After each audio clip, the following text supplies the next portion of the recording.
Local productions on QTV are made possible with support from viewers like you. Thank you.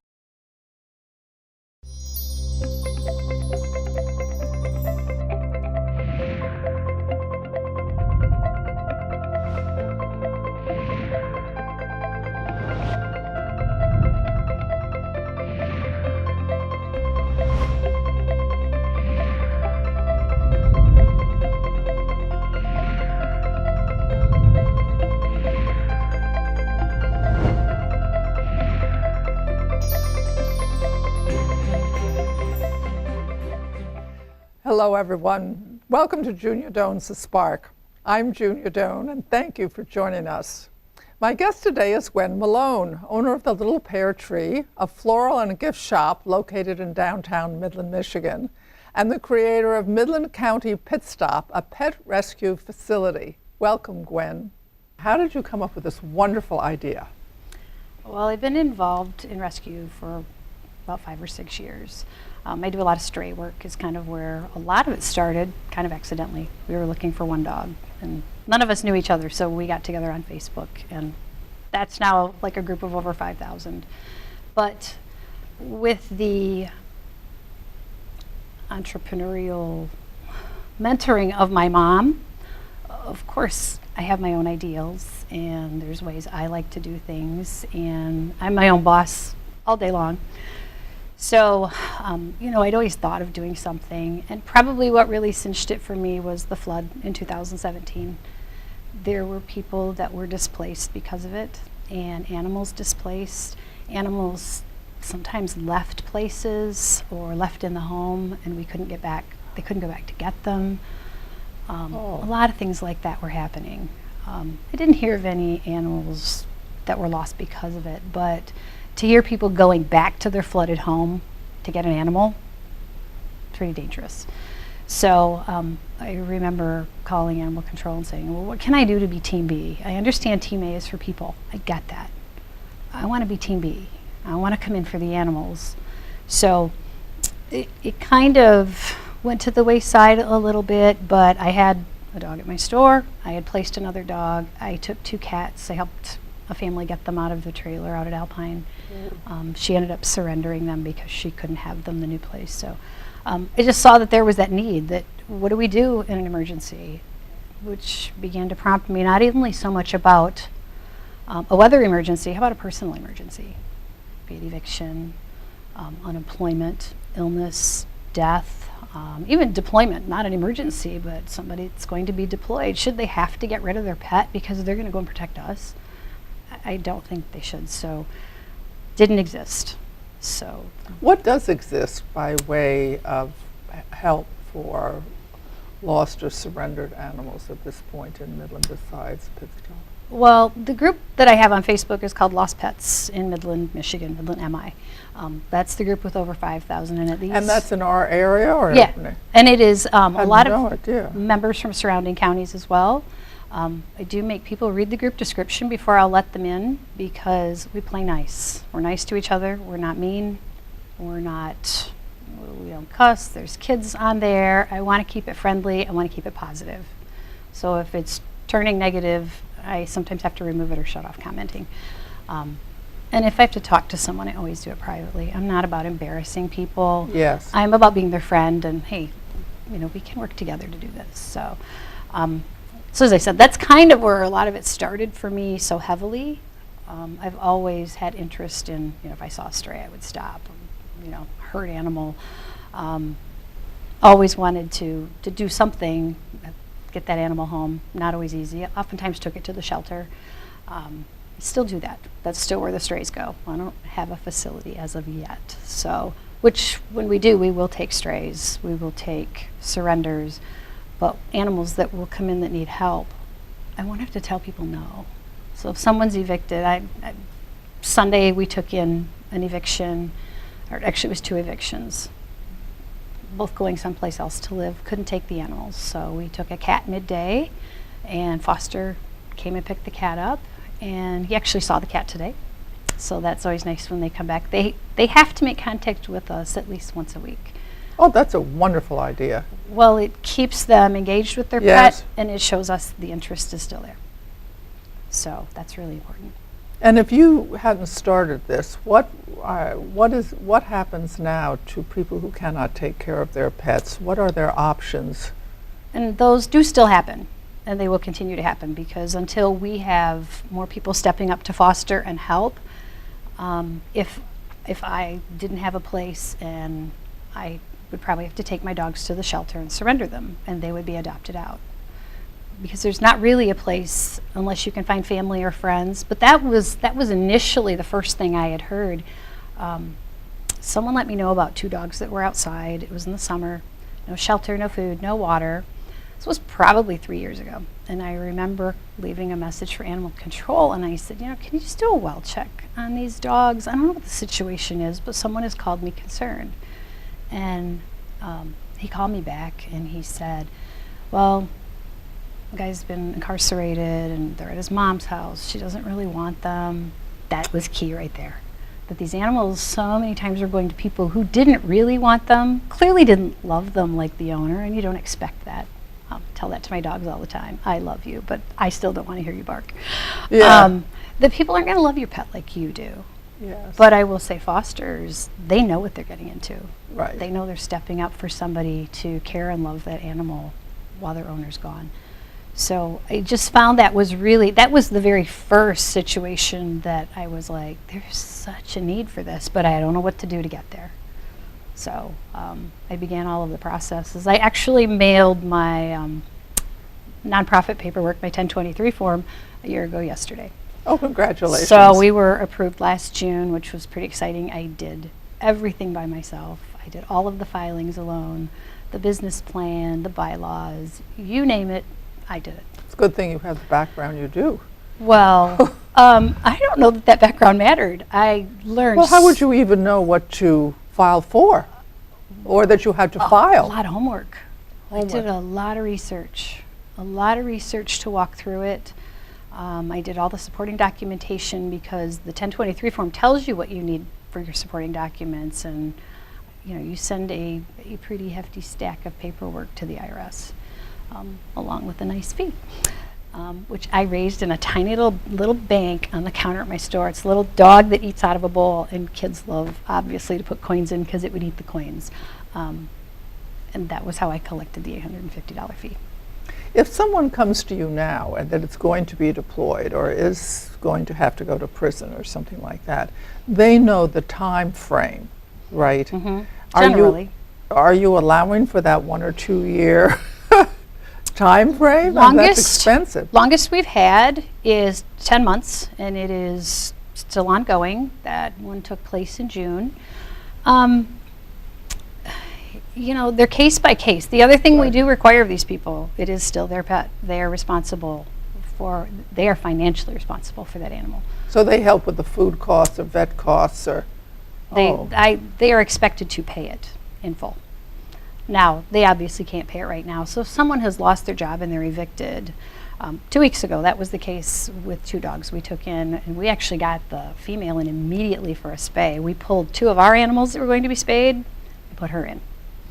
It was 2 little kittens for a dog. It worked out well. Got them fully vetted. They're with a foster. They're doing great, and they have no place. They're living with family in a small house. He's looking for a job. The other thing that I thought was really great too, I gave him 4 resources to go look for a job. And I am always kind of keeping those feelers out too. Places that rent and allow animals, what they allow, how much it costs, if there's a deposit, sizes. We're actually working on a list to help people find places that they can live with their 65-pound dangerous breed, whatever. They can all be dangerous. But you see how interesting that is? You have lateralized already into becoming a one-person social agency, right? Because you're trying to smooth it out for I don't do it alone. I clearly don't do it alone. I have the people I work with, I can't tell you how awesome they are. Tell me about them. What qualities make them so awesome? Well, fabulous resources, availability for some, because they're not all available in the same capacity. One person I work with in particular, she is always available and ready to help, no matter her schedule. I am always stunned at that. We've got another dog that a foster is struggling with because the dog's not good on a leash and she's afraid with the snow that she was going to have an accident. We don't want that. So this other foster now has stepped up, and she's like, somebody said, she said, there's no room at the inn. And I laughed in this thread, and somebody said, that's what Mary and Joseph were told too. Oh. She's taking the dog in. And that's the kind of people. Givers. They are givers. You're exactly right. They're living like this, ready to help people, and they're understanding, helping. What good role models. Oh my gosh, are they? They're amazing to me, and they're heartwarming to me to watch. I just feel fortunate to be able to sit where I sit and get to watch them do what they do, because everybody doesn't have that gift. And that to me is a gift, to get to see people really reaching out, and for them it's probably a really small thing, but for that pet owner who's going to get their dog back in 6 months when they find a place to live and they've got a job, that's huge. That is huge. It is. It is. Now, you are the owner now of Lil Pear Tree? I am. And what kind of training did this wonderful mother give you? Well, when you're with her all the time, you don't even have to be trained. You learn it whether you want to or not. There's a lot of it I felt like just so much exposure to how she spent her day and ran her business. I always say I learned it really whether I wanted to or not. I did just pick it up. And some of it easier than others, I will say, because my mom made it look easy. She made it look very easy. But I've had my 15-year-old say, Mom, that's the problem with you. You make it look easy. Yes. So everything is easy once you know how to do it.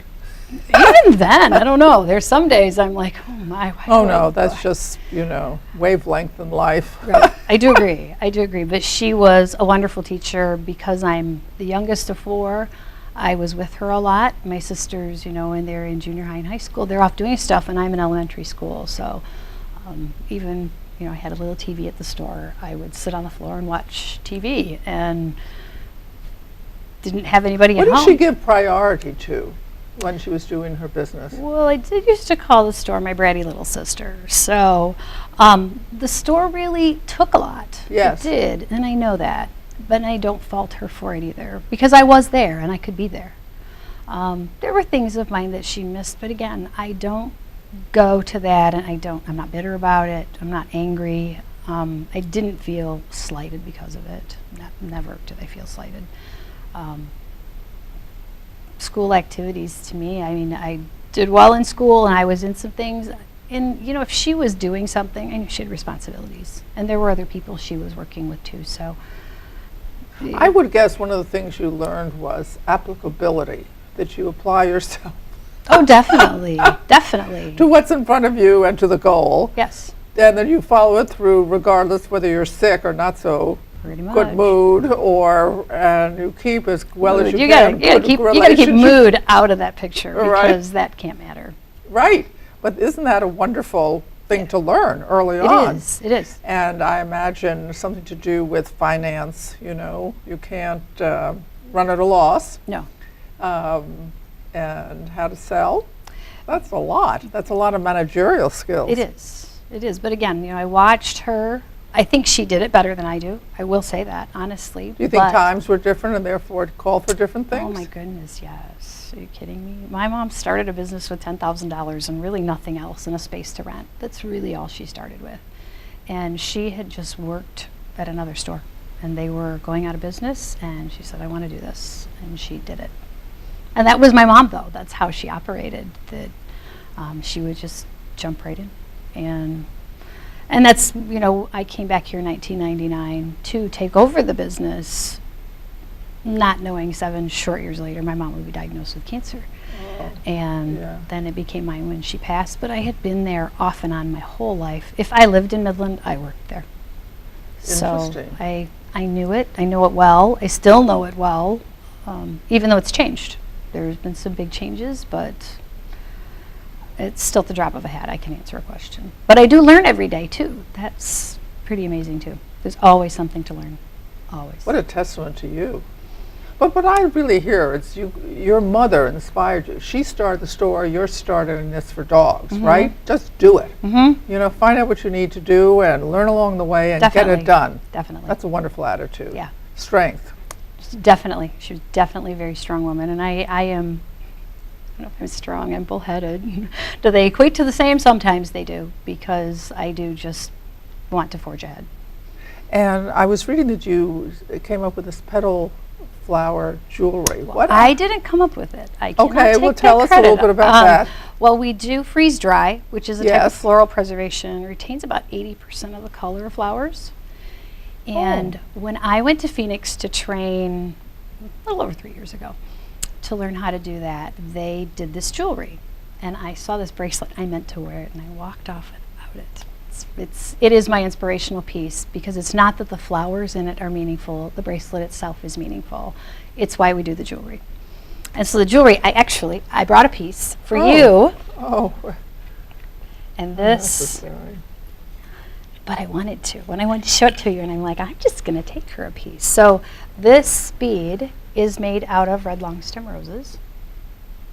It's a seed of what? It's made from red long stem roses, from the petals.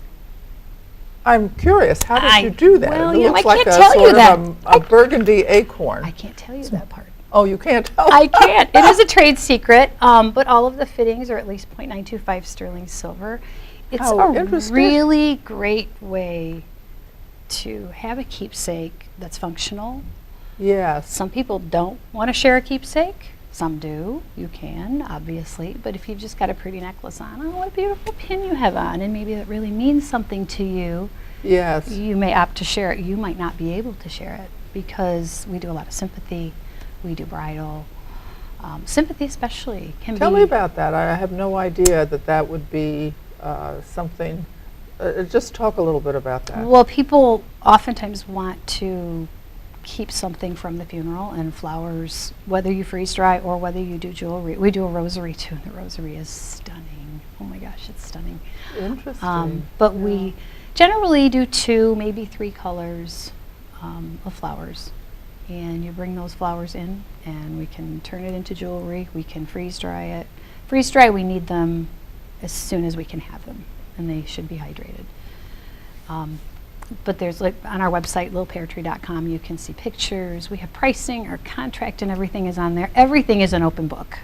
I've felt like with freeze dry before, like, there was a lot of secrecy. I could never find pricing on it. Yeah. And I don't want it to be a secret. I want it to be out there. Here's what it is. Right. The processes are quite long. These are all done by hand, so no 2 are the same. Really? Totally done by hand. Not the silver, but the bead. Are work. most of them in that shape when you deal with a flower? Well, make we into- create the bead, so the It can flower be- is totally destroyed. Oh, interesting. Yeah, I see. yeah. The bracelet I have is made from purple orchids, which, you know, they're kind of a pinky purple, Yes. and white roses. Oh, And interesting. mine's a triple wrap, so it's 3 bands that go around my arm. And I can wear it as a strand. Like a snake? No, it does connect. It does have a connector. I've got a toggle. And like I said, I love the piece, and a lot of times if I wear all black, I'll wear that. That'll be my only little pop of color, will be that little bracelet. It means a lot to me, because it's why we do this. That was the inspirational piece. I remember getting on the plane with my daughter who went with me, and I said to her, I want to do that jewelry. I want that bracelet. I said, that bracelet. Because was that's the one it. you saw. Yeah, they had it in their showroom, and I asked her, I said, so how do you do that? She was, I can't tell you. And I said, so who do I learn that from? So they gave me that contact name, and the following January, we went to Washington, D.C. and learned how to do the jewelry. Your daughter as well. Yeah, my daughter, who's now only 15, so at the time we went to Phoenix, she was 12. Did she go willingly? She did. She went and learned how to do freeze-dry designs and how to use our freeze dryer, and then went to DC with me to do this. So she can do all of it. She doesn't, but she can. So she's in high school, so she's a little busy. It's an art. Well, a new art. this, you know, she is very detail-oriented. So, and she was such a sponge when we came home. I would say, Skylar, what was such and such? Boom, she would just tell me. I was like, that's why you went with me. So wonderful you because- could have a mother-daughter experience yeah. too. Well, we had fun. And I have family out there, so we got to see them while we were there. So Oh, it was. you know, it interests me. I've always thought people need something, sort of like an icon or something that, a token. Now we have photographs, right? But as we go more into social media, you know, what do we do with that need, you know, or that desire? Is it enough that it's on the phone? So this is an example, and also the freeze-dried flowers, Right. of how people can have something three-dimensionally. Yeah, it's a nice tangible item, because I don't know about you, but photos in my phone, I don't print anything, and who does photo albums anymore? So you've got these photos in your phone. Yeah, we refer to them all the time. I don't know that the meaning is like it was, Yes. where I feel like with this, when, you know, be it a bride or a family who's lost someone comes in, there's a moment in time they're attempting to capture and hold on to. And that's what that represents. And, you know, I love that people want to do that and that we can help them do that. Sometimes it's difficult because if it is sympathy, Yeah, you know, it's a grief really is tough hard. time for them, very tough, because they generally are in just behind a funeral. And so having compassion for those people when they come in and they're in the pain that they're in, that's huge. It's just huge. So, but I love that we can do this. I had a lady the other day, we were actually closed on Monday, but I was there meeting with someone else, and the lady knocked on the door and I let her in, and she wanted to finish making her payments. And so she's looking at the jewelry and she goes, I just don't know that I can wear it. And I said, well, you decide. And I said, if you change your mind, let us know. Well, she walked to the door and she turned around. She's like, nope, I'm changing mine to a necklace, because she was getting an ornament instead. And she goes, I may just have to put it away for a while. At some point, I think I'll be able to wear it. And I said, I think you will too. And I said, I think you'll be glad you have it. And I said, it's a small memento that you can just keep to yourself. I said, you may not ever want to tell people what it is, and that's okay. And she was happy she did it. So You have a loving heart. well, you know, I lost my mom. And when I lost my mom, that was devastating to me. Even though she was sick for 4 years and we knew where we were going, because it was stage 4 when they found it. But she survived 4 years with it. That's a breakthrough. She was a fighter. She was a fighter. She was a fighter, feisty thing, boy. Whew. You know, I know what we walked through, Yes. and I watch people walk through it, and I can just have empathy for where they are. And I don't know all of their situations, but a lot of times they share, and they share because they need to. So there's just often way more to it than just being someone behind the counter helping them with something like that. Yes. Well, you certainly bring the best of yourself to We try to. those pivotal moments in life. We try to as a team, we really do, because like Bridal's on the other end of the spectrum. Those girls are all excited, and it's just a really fun time for them. And What are the popular things to be done with bridal flowers? well, shadow boxes.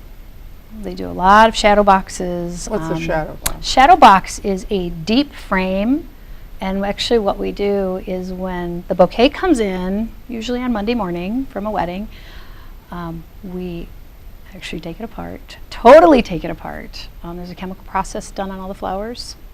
The chemical then dries. They are then frozen solid. When our freezer is full, we know it's time to run the freeze dryer. So it takes about a day to load the freeze dryer, because you have to load slowly so the flowers don't thaw.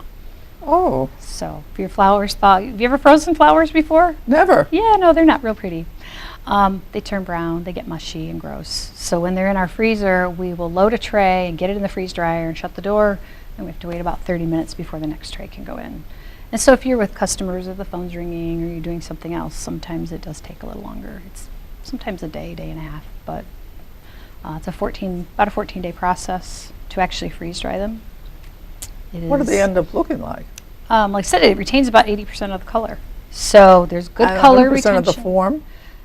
Generally, yes. However it goes in and is frozen, that is the shape it will take. Some flowers don't freeze dry very well. Some are Oh, tell, which are the best for stunning. freeze drying? Oh, peonies and garden roses and long stem roses are absolutely beautiful. Those are my favorites.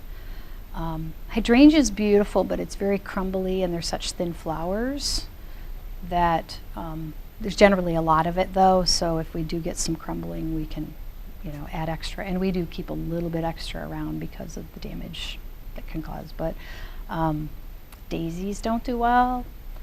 Alstroemeria does well if it's really fresh. So if you carried it in your wedding or it was in a funeral arrangement, it's now not very fresh. But we've freeze-dried some straight off the truck, and it's beautiful. So Gerber daisies, nope, not a fan. I love a gerb, but they just don't freeze-dry very well. So, and Interesting what experience teaches you. Yeah, and we try to warn people too, because we don't want them disappointed in the quality of their flowers once they come out. Is there a size beyond which you cannot handle? Well, you can buy a 20 by 24 shadow box. We can actually have custom made. That's huge. So we could have a shadow box made for a bridal gown. We can have anything made if you're willing to pay for it. So that's really very interesting. It is. It is. You should come in. You should come in and see. It well, of course, I take it from there. Why not just make that a coffee table? There you go. I agree. I'm ready to roll with a whole new idea. There you go. So we've learned quite a bit today that I just want to say a word about. One is it really helps to notice entrepreneurial activity around you. But as I've often said, it's a very American tradition that if we see an opportunity or we see a need or we see a problem, is to think and to act, or think and get someone else to help us, or suggest to someone who has more talent or more interest in it that they do it. That's extraordinarily important. She learned from her mother, who was quite entrepreneurial, and as she said, she just sort of drew it in. But there was really more to that. There was more to that on terms of every level of what it takes to be a good business person, and whether it's in her private volunteer work or in her public work, her professional business work. It is, in essence, the same flow. She treats people at many levels of compassion and originality and practicality, and that she always draws together good people to her, which means she's a very good person in herself, that she creates trust. So as I say to you, go out and be a good person this week and every day, and do something kind for someone you know and someone you don't know. And thank you so very much, Gwen, for sharing with us. Thank you. Thank you. To contact Junia, send her an email at juniadonesthespark@gmail.com. For more information, program schedules, and news about future guests, go to www.juniadonesthespark.com.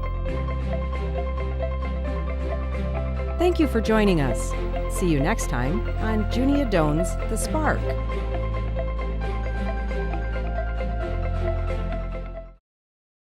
Local productions on QTV are made possible with support from viewers like you. Thank you.